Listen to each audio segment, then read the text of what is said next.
Stand at the base of a mountain. Look up until your neck hurts. Look at the jagged gray peaks piercing the clouds. You see rock. You see granite and limestone and basalt. You see a monument of geology formed by millions of years of pressure and tectonic collisions. But listen closer. Put your ear against the cold stone. Ignore the wind.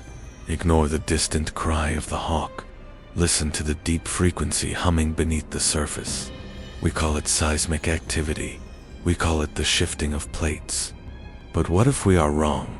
What if that low rumble is not the earth moving? What if it is a heartbeat? Imagine that the Himalayas are not a mountain range. They are a spine. Imagine that the Rockies are not jagged cliffs. They are the knuckles of a dormant hand curled in sleep. Imagine that every mountain on earth is actually a colossal ancient titan that curled into a ball eons ago and fell into a hibernation so deep that the forest grew over its skin and the snow settled on its brow. This is the world where the mountains are sleeping giants, and today is the day they wake up. It starts with the snow. On the peak of Mount Everest, the eternal ice begins to crack. It does not crack like a glacier calving. It cracks like dried mud flaking off a moving muscle. A vibration shakes the ground. It is rhythmic. Thump, thump. Seismologists in labs across the world stare at their screens in horror. The needles are not drawing the chaotic, jagged lines of an earthquake. They are drawing a steady, consistent wave. It is a pulse. The first sign is the sound. It is not a roar. It is a groan. It is the sound of 1 billion tons of rock grinding against 1 billion tons of rock. But it is wet. It is biological. The sound travels through the crust of the earth. It vibrates in your coffee cup in London. It rattles the windows in Tokyo. You stand in a valley, and the horizon begins to rise. The mountain is not crumbling. It is unfolding. The trees that cover the slopes snap like toothpicks. The rivers that run down the crevices are shaken loose like water from a wet dog. The air fills with the smell of overturned earth and something else, something ancient. It smells like musk and iron and deep subterranean heat. We always thought we were standing on the geology of a dead planet. We mapped the ridges and we climbed the summits. We drove flags into the soil, but we were just fleas walking on the back of a god. The panic is immediate, but the awe is stronger. You cannot look away. A face emerges from the cliffside. It is miles wide. The eyes are closed, crusted over with millennia of sediment. And then the eyelids tremble. Dust clouds the size of cities drift off the lashes. The mountain opens its eyes, and the color of them is the color of magma. When a mountain stands up, the geography of the world is rewritten in seconds. Consider the displacement. When a human wakes up and stretches in bed, the sheets move. When a mountain wakes up, the crust of the earth tears. The Alps begin to shift. As the giants rise, they pull their roots from the deep earth. These roots are what we thought were foundations. They are legs. They are arms. The ground beneath your feet becomes a liquid ocean of soil. Cities built in the valleys are shadowed instantly.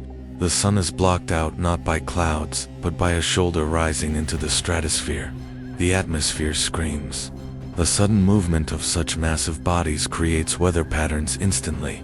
The displacement of air causes hurricane-force winds that blast outward from the awakening titans.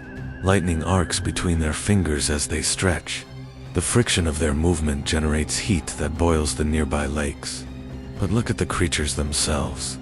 They are not made of flesh as we know it. They are lithomorphic biology. Their skin is slate and granite. Their blood is molten silica.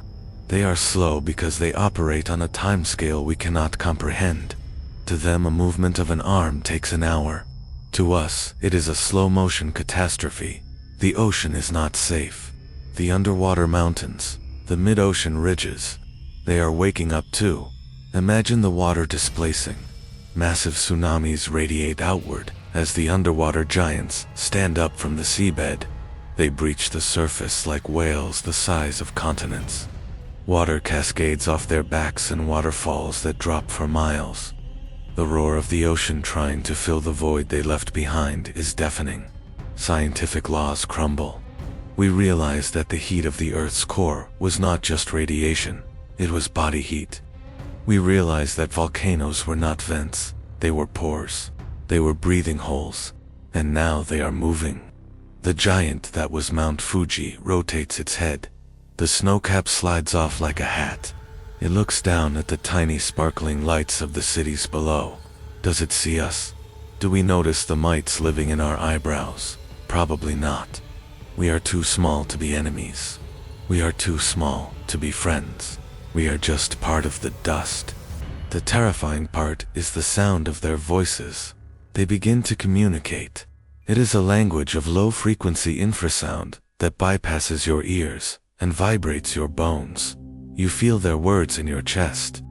It is a sorrowful, deep song that resonates through the mantle of the planet.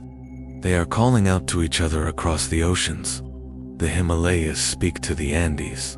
The Rockies call out to the Urals. It is a reunion of brothers and sisters who have been asleep since the sky was young. We are no longer the masters of this world. We are merely guests who built our houses on the sleeping bodies of the landlords. And the landlords are awake. The dust settles. The winds die down. The world is quiet again, but it is a different kind of quiet. It is the quiet of waiting. The giants have stopped moving. They are not rampaging. They are not destroying. They have simply changed their posture. Some sit with their knees drawn to their chests. Some stand tall holding up the ceiling of the sky. They are statues that breathe. Life on Earth begins to adapt to the new verticality. Moss and forests begin to grow on the new angles of their limbs. Clouds form halos around their heads. We realize that they are not just destroyers. They are creators. Their bodies exude nutrients from the deep earth. The air around them is rich and charged with energy. Plants grow faster in their shadows. Animals migrate to dwell in the crevices of their hands. A new ecosystem forms on the living rock. Humanity changes too. We stop looking down at our phones. We stop looking horizontally at our borders. We are forced to look up. We live in the presence of absolute magnitude. Our wars seem petty when watched by eyes that are 3 miles wide. Our borders are meaningless when a giant steps across a country in a single stride. We begin to worship them, not as gods, but as the truth of the planet. We realize that the Earth was never an object. It was always a collection of lives. Imagine standing on a balcony at night. The moon is full. In the distance, the silhouette of the mountain that used to be a landmark is now a silhouette of a figure sitting in contemplation.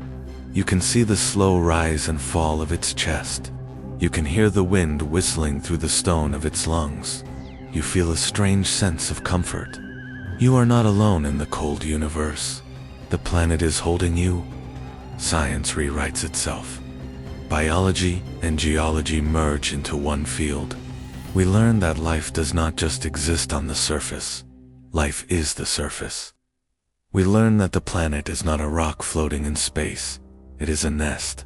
It is a gathering. This scenario asks us a question. It asks us to reconsider what we think is dead. We look at a stone and say it has no soul. We look at a cliff and say it has no mind. But time is the only difference between a rock and a heartbeat. If you slowed your heart down to beat once every 1,000 years, you would turn to stone. If you sped up the movement of a mountain, it would look like a dance. Maybe the mountains are not waking up today. Maybe they are still sleeping. But the thought remains. When you walk on the trail and you feel the ground solid beneath your boots, show some respect.